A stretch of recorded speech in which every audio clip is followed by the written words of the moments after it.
നമസ്കാരം. ആടുജീവിതം കഴിഞ്ഞ 28-ാം തീയതി പടം ഇറങ്ങി അതിഗംഭീരമായിട്ട് ഇപ്പോൾ തിയേറ്ററിൽ കളിച്ചുകൊണ്ടിരിക്കുകയാണ്. നജീബിക്കൻ്റെ റിയൽ ലൈഫ് പറഞ്ഞൊരു കഥയാണ്. എല്ലാവരും വെച്ച് 16 വർഷത്തോളം ഈ ഒരു പടത്തിൻ്റെ പുറകെയായിരുന്ന ബ്ലസ്സി ആൻഡ് പൃഥ്വിരാജ് സുകുമാരൻ അവരുടെ നല്ല രീതിയിലുള്ളൊരു ഔട്ട്പുട്ടാണ് ഈ ഒരു പടത്തിൽ നമുക്കത് കാഴ്ചവെച്ചിരുന്നത്. 3 മണിക്കൂർ അങ്ങനെ ഒരു പിടിച്ചിരുത്തുന്ന തരത്തിലുള്ള പടമാണ്. അതിൻ്റെ ഇടയിൽ കുറച്ച് കോൺട്രവേഴ്സികളൊക്കെ വന്നത്, ജാതി സംബന്ധമായിട്ട് ഒരു പെണ്ണുമ്പിള്ള വന്നിട്ട് കാരണം സംസാരിക്കുന്നുണ്ടായിരുന്നു. അതൊന്നും വലിയ സീനില്ല. കാരണം ആ ഒരു പടത്തിൻ്റെ കഥ അല്ലെങ്കിൽ അതിൻ്റെ കണ്ടന്റ് അത് എത്രത്തോളം ആണോ അതാണ് ആൾക്കാർക്ക് ആവശ്യം. കോൺട്രവേഴ്സിൻ്റെ ആവശ്യമില്ല അവിടെ. കാരണം അവർ കാണുന്നത് ഒരു പടമാണ്. എല്ലാ യൂട്യൂബേഴ്സിൻ്റെ ആയാലും എല്ലാ റിവ്യൂസിൻ്റെ ആയാലും അതിഗംഭീരമായിട്ടുള്ള ഒരു അഭിപ്രായവും കാര്യങ്ങളാണ് ഇപ്പോൾ നിലവിൽ വന്നുകൊണ്ടിരിക്കുന്നത്. ആ വന്നുകൊണ്ടിരിക്കുന്ന സമയത്ത് തന്നെ അറിയാലോ, കുറച്ച് മുമ്പ് റിവ്യൂസിനെതിരെ പ്രൊഡ്യൂസർമാരും കാര്യങ്ങളെല്ലാം തിരിഞ്ഞ് അവരെല്ലാവരും ഒരു മനഃപൂർവ്വം ഒരു പടത്തിനെ നശിപ്പിക്കാൻ നോക്കുന്നു എന്നൊക്കെ പറഞ്ഞിട്ടൊക്കെ ഭയങ്കര രീതിയിലുള്ള ഒരു കുപ്രചരണം എന്ന് തന്നെ പറയാം. പൈസ മേടിച്ചിട്ട് ചെയ്യുന്നവരുണ്ടാവും ചിലപ്പോൾ. അപ്പോൾ അവരുടെ നിയമത്തിൻ്റെ മുന്നിൽ കൊണ്ടുവരിക. അല്ലാതെ സത്യസന്ധമായിട്ടൊരു അഭിപ്രായം പറയുന്ന ഒരാളും അവർ ഒരേപോലെയാണെന്ന് പറയുന്നത് ശരിയല്ല. കാരണം കുറേ പ്രൊഡ്യൂസർമാർ അങ്ങനെ പറയുന്നുണ്ട്, ഇങ്ങനെ പൈസ വാങ്ങിയിട്ട് ഒരു പടത്തിനെ അങ്ങനെയാണെന്നൊക്കെ പറഞ്ഞിട്ട് ഭയങ്കര രീതിയിലുള്ള ഒരു ആരോപണമാണ് യൂട്യൂബേഴ്സിൻ്റെ മേലെ ഉന്നയിച്ചുകൊണ്ടിരിക്കുന്നത്. പക്ഷേ അങ്ങനെ സംസാരിച്ച പ്രൊഡ്യൂസർമാർ, സംവിധായകന്മാർ, അണിയറ പ്രവർത്തകർ ഇപ്പോൾ വിജയകരമായിട്ട് ഓടിക്കൊണ്ടിരിക്കുന്ന ഈ ഒരു ആടുജീവിതം എന്ന് പറഞ്ഞ പടത്തിൻ്റെ റിവ്യൂ അല്ല, ഒറിജിനൽ പ്രിൻ്റ് എന്ന് വെച്ചാൽ അതേപോലത്തുള്ള തിയേറ്റർ പ്രിൻ്റ് ഒറിജിനലായിട്ട് ഒരു ഷെയ്ക്ക് പോലും ഇല്ലാതെ തിയേറ്ററിൽ നിന്ന് എടുത്തിട്ട് ഇപ്പോൾ സോഷ്യൽ മീഡിയയിൽ മൊത്തത്തിൽ ടെലിഗ്രാം പോലെയുള്ള ചാനലുകൾ മൊത്തം കടന്നിട്ട് ഷെയറിങ്ങും കാര്യങ്ങളാണ്. അതേ പടത്തിൻ്റെ വ്യാജ പ്രിൻ്റ്. ഇത് റിവ്യൂവേഴ്സ് പറയുമ്പോൾ അഭിപ്രായം പറയാണ്, ഇതാ പടമാണ് ഷെയർ ചെയ്യണത്. എന്താ പറയാനുള്ളത്? എവിടെ ഇതിനു വേണ്ടി ഘോരഘോരം പ്രസംഗിച്ച ആൾക്കാരൊക്കെ എവിടെ? ഇപ്പം അവസാനം എന്തായി? ആ ഒരു പടത്തിൻ്റെ സംവിധായകൻ തന്നെ പരാതി കൊടുത്തു, ഒരാളുടെ കസ്റ്റഡിയിലെടുത്തു. ആ പുള്ളി പറഞ്ഞത് ഇങ്ങനെയാണ്, ഞാൻ എൻ്റെ ദുബായിലുള്ള ഫ്രണ്ടിന് ഈ സിനിമയിൽ കുറച്ച് ഭാഗങ്ങൾ അയച്ചു കൊടുത്തുള്ളൂ എന്നൊക്കെ പറഞ്ഞിട്ട്. പക്ഷേ ഫോണ് ഇനിയിപ്പോൾ ഒരു ഹാജരാക്കിയിട്ട് ഇനി അത് മൊത്തം വിദഗ്ധ പരിശോധനയ്ക്ക് ശേഷമാണ് അത് തെളിയിക്കാൻ പറ്റുള്ളൂ, ആൾ പറഞ്ഞത് വിശ്വസിക്കാൻ പറ്റുള്ളൂ എന്ന് പറഞ്ഞു. പക്ഷേ ഈ ഒരു പടത്തിൻ്റെ വ്യാജ പ്രിൻ്റ് നിലവിൽ ലീക്കായിരിക്കുകയാണ്. എവിടെ നിന്ന്, ആര്, എന്തിന്, എവിടെ ചോദിക്കാൻ? ഇവിടെ പ്രൊഡ്യൂസേഴ്സ് അസോസിയേഷൻ, സംവിധായകന്മാരുടെ, വിതരണക്കാരുടെ ഒരാളിനെയും കാണാനില്ലല്ലോ. എവിടെ പോയി ഈ ഘോരഘോരം പ്രസംഗിക്കുന്നവർ? ഇവരിനെ പൂട്ടാൻ പറ്റില്ലേ? ഒരു അഭിപ്രായം പറയുന്നതാണ് ഇവർക്ക് വലിയൊരു കാര്യം. നിങ്ങൾ ഉണ്ടാക്കിയ പ്രൊഡക്റ്റിൻ്റെ വ്യാജ പതിപ്പാണ് നിങ്ങൾ അറിയാണ്ട് ഒരാൾ സെയിൽ ചെയ്യുന്നത്. അതിനൊന്നും ഒരാൾ സംസാരിക്കാനില്ല. അപ്പോൾ ബ്ലസ്സിൻ്റെ വാക്ക് ഇങ്ങനെയാണ്.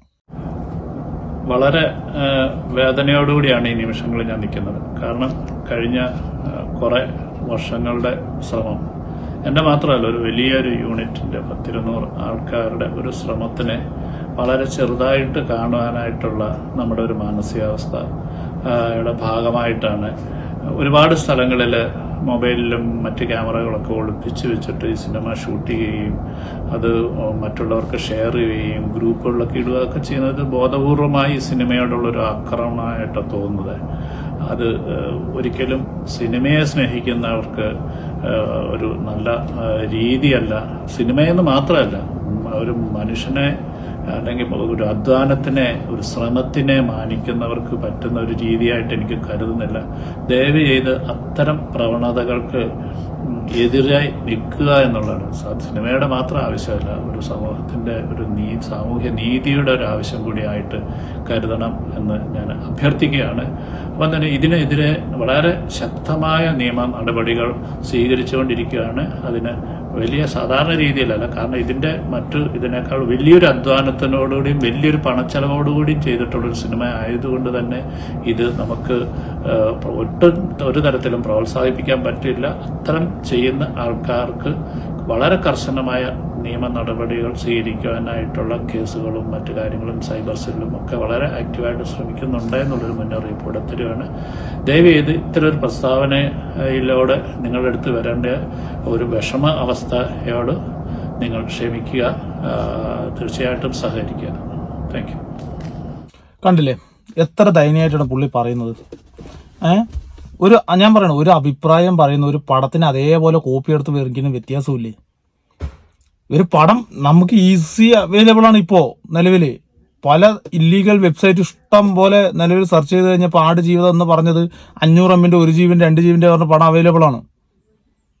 ടെലിഗ്രാമിൽ എത്ര ഷെയർ ചെയ്ത് വരുന്നുണ്ട്. ഇതെല്ലാം വിരൽത്തുമ്പിലാണ്. ഡൗൺലോഡ് ചെയ്യണവനൊന്നും പറഞ്ഞിട്ടൊരു കാര്യമില്ല. ഇത് ഷെയർ ചെയ്ത് ഇത് തുടക്കം എവിടെയാണോ അവിടെ ചെയ്യാൻ പറ്റുള്ളൂ. അത് മലയാള ഫിലിം ഇൻഡസ്ട്രിയിലെ കൊച്ചു ഫിലിം ഇൻഡസ്ട്രിയിൽ ഇങ്ങനെ നിന്നിട്ട് അവർക്ക് കണ്ടുപിടിക്കാൻ പറ്റും. തമിഴ്നാട്ടുകാർക്ക് പോലും ഒന്നും ചെയ്യാൻ പറ്റില്ല. എന്നിട്ട് ഹോളിവുഡ് പടം വരെ ഫസ്റ്റ് ഡേ ഫസ്റ്റ് ഷോയ്ക്ക് തന്നെ ആ പടം നമുക്ക് അവൈലബിൾ ആയിട്ട് കിട്ടുന്ന ഒരു അവസ്ഥയുണ്ട്. അത് എവിടെ നിന്നാണ് എന്താണ് ഈ സോഴ്സ് കണ്ടുപിടിക്കാൻ ഒരാൾക്കാർക്കും ഒരു വഴിയില്ല.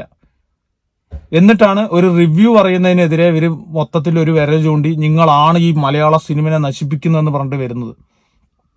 ഇന്നിപ്പോൾ എല്ലാവരും പോസിറ്റീവ് പറയുകയാണ്. ആരാണ് ഇപ്പോൾ ഇതിൻ്റെ ഉത്തരവാദികൾ? എത്ര പേര് ഈ ഒരു പടം മൊബൈലിരുന്ന് കാണുന്നുണ്ടാവും? ശരി, മൊബൈലിരുന്നവർ കാണുന്നുണ്ട്. പക്ഷേ കണ്ടവനറിയാം ഇത് മസ്റ്റ് തിയേറ്റർ എക്സ്പീരിയൻസ് ആണ്. എക്സ്പീരിയൻസ് കാരണം നമുക്ക് ആ മൊബൈലിൽ കണ്ടാലും എന്ത് കണ്ടാലും ഇതിപ്പോൾ ഈ പടം OTT വന്നാൽ കൂടി നമുക്ക് ആ ഒരു എഫക്റ്റ് കിട്ടില്ല. തിയേറ്ററിൽ നിന്ന് കാണുന്ന ഒരു എഫക്റ്റ് കിട്ടില്ല. അതാണ് ഈ ഒരു പടത്തിന് സത്ത്. പിന്നെ മലയാളി പ്രേക്ഷകനെ സംബന്ധിച്ച് ഒരഭിപ്രായം അല്ലെങ്കിൽ ഇതേപോലുള്ള ഒരു വ്യാജൻ ഇറങ്ങിയെന്ന് പറഞ്ഞിട്ട് ഒരിക്കലും തിയേറ്ററിൽ പോയിട്ട് കാണാതിരിക്കാനുള്ളൊരു പ്രവണതയൊന്നും ഉണ്ടാവില്ല. അങ്ങനെ അപൂർവം അല്ലെങ്കിൽ കുറച്ച് പേർക്ക് ആ ഒരു മെൻറ്റാലിറ്റി ഉണ്ടാവുള്ളൂ. നമ്മൾ മൊബൈലിൽ കണ്ടാണ് ഇനിയിപ്പോൾ തിയേറ്ററിൽ പോകണ്ടെന്ന് അപൂർവമായിട്ട് കുറച്ച് പേർക്ക് അങ്ങനെയുള്ളൂ. അല്ലാത്തവർ നല്ല സിനിമയാണെങ്കിൽ തിയേറ്ററിൽ തന്നെ പോയി കാണും. എന്തായാലും അവരുടെ 16 വർഷത്തെ ആ ഒരു കഠിന പ്രയത്നവും പിന്നെ പൃഥ്വിരാജിൻ്റെ ആ ഒരു ഡെഡിക്കേഷനും അഭിനയ മികവൊക്കെ ഈ പടത്തിൽ അങ്ങനെ എടുത്തു വെച്ചിട്ടുണ്ടാകും. ഇതിൻ്റെ അപ്പുറം വേറെ ഒന്നുമില്ല. അങ്ങനെ ചെയ്തു വെച്ചിട്ടുണ്ട്. അതെല്ലാം മസ്റ്റ് തിയേറ്റർ വാച്ചാണ്. ഞാനും കണ്ടതാണ് പടം. നല്ല അതിൻ്റെ റിവ്യൂ ഞാൻ ഇട്ടിട്ടുണ്ട്. എനിക്ക് ഭയങ്കര പേഴ്സണലി അങ്ങനെ ഭയങ്കര രീതിയിൽ ഇതായി. കാരണം സൗദി അറേബ്യ എന്ന് പറഞ്ഞു കഴിഞ്ഞാൽ നേരത്തെ ഷട്ട് ഡൗണൊക്കെ പോയിട്ടുള്ള സ്ഥലമായതുകൊണ്ടും പിന്നെ അവിടെ നിന്ന് നമുക്ക് കാണുന്നതല്ല അതിൻ്റെ ഉള്ളിലോട്ടുള്ള ഭീകരത അത് ഇത്രത്തോളം ഉണ്ടായിരുന്നു എന്നും നമുക്ക് കാണിച്ചു തരുമ്പോൾ നമുക്ക് ഉള്ളിലുള്ളൊരു വിങ്ങലാണ്. അപ്പോൾ അതുകൊണ്ട് മസ്റ്റ് തിയേറ്റർ വാച്ചാണ്. പിന്നെ ഇങ്ങനെയുള്ള കുറേ ആരോപണങ്ങളുണ്ട് നിങ്ങൾ റിവ്യൂ കൊണ്ടാണ്. റിവ്യൂ അല്ല മെയിൻ പ്രശ്നം. വ്യാജന്മാരിനെ തടയാൻ നോക്കുക.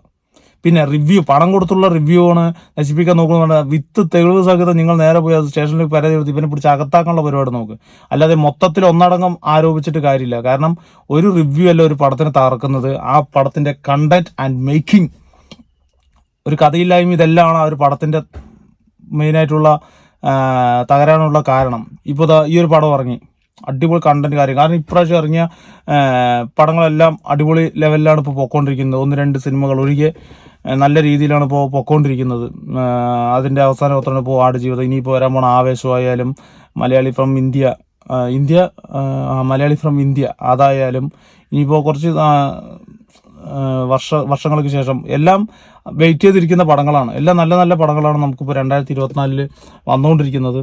ഒരു പടത്തിന് റിവ്യൂ കൊണ്ട് തകർക്കാൻ അറിയില്ല. ഇപ്പോൾ ഈ ഘോരം മുമ്പ് പ്രസംഗിച്ച കുറേ സംവിധായകന്മാരും പ്രൊഡ്യൂസർമാരും അണിയതര പ്രവർത്തകരൊക്കെ ഇതിനെതിരെ ഒരക്ഷരം മിണ്ടാതിരിക്കുന്നത് ഏറ്റവും വലിയ ദൗർഭാഗ്യകരമാണ്. കാരണം റിവ്യൂവേഴ്സ് ആകുമ്പോൾ അവർ പറഞ്ഞു കഴിഞ്ഞാൽ അങ്ങനെയാണ് പറഞ്ഞ് പറയാലോ, ഇവർക്ക് ലൈവ് ലൈറ്റിൽ നിൽക്കാമല്ലോ. ഇതൊന്നും ഒരു തെളിവ് പോലും ഇല്ലല്ലോ, എവിടെയെന്ന് പോലും കണ്ടുപിടിക്കാൻ പോലുള്ള ഒരു മനസ്സും ഇല്ല, ഇവർക്കൊണ്ട് പറ്റൂല എന്നുള്ള ലെവലാണ് നിൽക്കുന്നത്. അതുകൊണ്ട് ഈ പറയുന്ന ആൾക്കാർ അത് ആദ്യം തടയാൻ നോക്കും, എന്നിട്ട് റിവ്യൂവേഴ്സിൻ്റെ മേലെ കുതിര കയറാൻ നിൽക്കാം.